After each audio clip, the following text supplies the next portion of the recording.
we've made our way to Petra, and this is the start of the Sick, now very narrow canyon which you can see on my right down here. Goes for over a kilometre down to the treasury, and we'll show you that later. But this whole city was carved out of the rock and built by the Nabateans about 2,000 years ago. Most of the monuments that we'll show you today are from the 1st century BC through to the 1st century AD. It was an absolutely fascinating place. There's a great deal of natural beauty here, as well as the structures that have been built. But as we go through, we'll show you some of those monuments and some of the fascinating stuff that you can see here in Petra.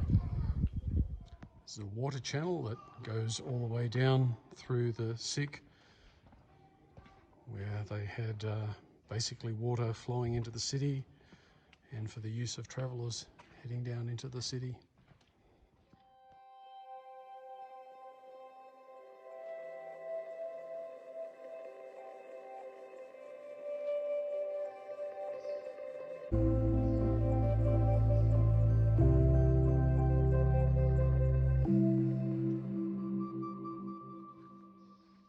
Here it is, the treasury, El Khazne, probably built in the 1st century BC, a tomb of a Nabatean king right at the entrance to the Sick. Then the passageway into the city continues down into what's referred to as the Outer Sick.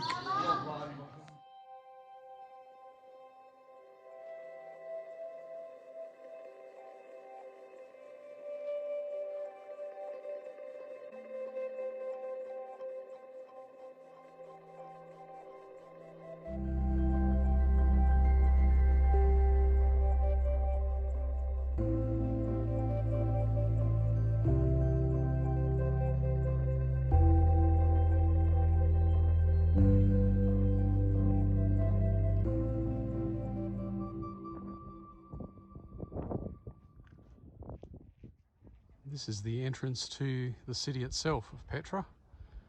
Much of it lies unexcavated in the hills around, but you can see colonnaded street. This is the main street through the city.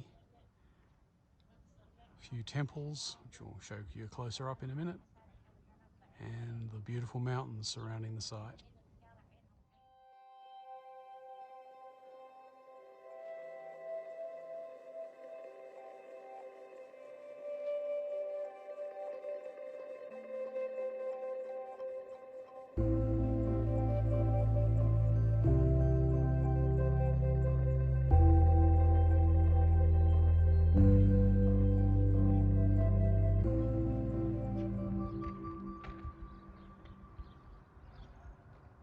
Right here in the centre of Petra, we've got Khazar bin Faroun, which is the Arab name for the Temple of Dashara. Very impressive freestanding structure in the middle of Petra. Sometimes people think Petra's all carved facades everywhere, and the carved facades is definitely noticeable, but there's also a lot of freestanding buildings. There's a whole city on these hills. Some of it's been excavated, some of it hasn't.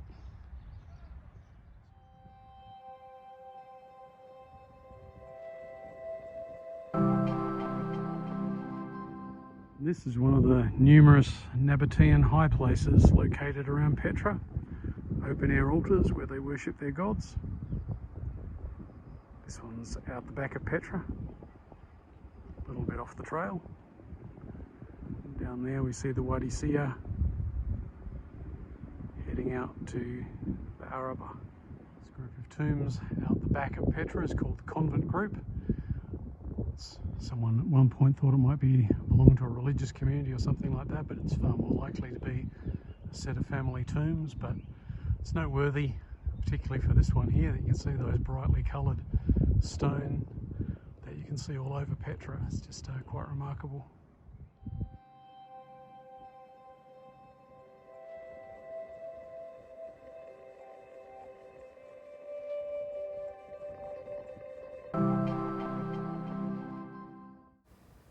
Now looking over the central city area of Petra, and behind me there you can see the Great Temple, which was excavated over the last 20 or 30 years. Originally that was just a bare hillside, but they discovered that temple under there. Next we see the Temenos, or the sacred enclosure, and the Temple of Dashara, or the Khazar bint Faroun, on the left of the picture there. And then we're looking over the basin area, which is basically the central part of Petra.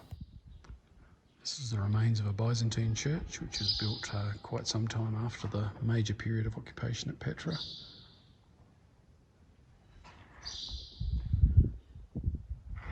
It was in use for a couple of hundred years, and then it was destroyed by an earthquake and a fire, and excavated in the 1990s and 2000s. Petra's crisscrossed by canyons and ravines, and sometimes you have to get across whatever way is available. So we have dodgy little bridges like this, which didn't feel super structurally sound as we walked across. These are the so-called royal tombs overlooking the main area of Petra, probably the tombs of the kings of Petra. None of them have inscriptions, so we can't necessarily know that, but certainly by their size and magnificence would indicate that they are royal tombs.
Bye. I see you next time. This structure is the monastery, which is the largest monument in Petra. It's quite some distance from the main basin. You have to walk for about 40 minutes or ride a donkey for about 20 minutes like I did to get up there. But it's well worth it. A very impressive structure. You can see just how big it is in this scene because you can see those people in front of it. It gives you an idea of just how massive this building is.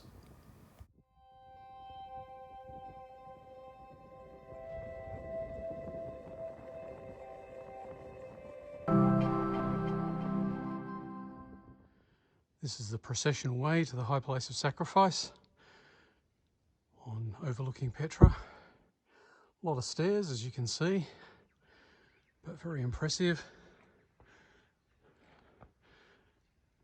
And you can see there the canyon that I came up.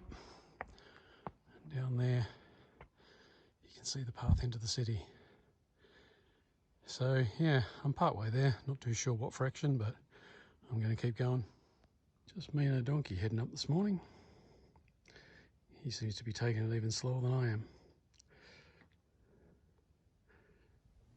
This is the high place of sacrifice, right up on top of the mountain, overlooking the city of Petra below. The mountain you can see in the distance there with a little white thing on top, hopefully you can see that, is a chapel dedicated to Aaron, because that's Jebel Harun, or Mount Hor in the Bible, the burial place of Aaron, Moses' brother.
north of the main site of Petra, but it was one of the Nabatean outstations as well as the main city centre.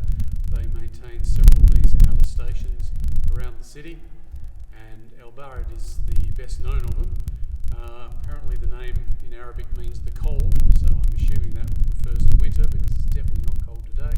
It's about 32 degrees. But there's a lot of interesting examples of Nabatean architecture. You can see how they liked the narrow canyons and made use of those.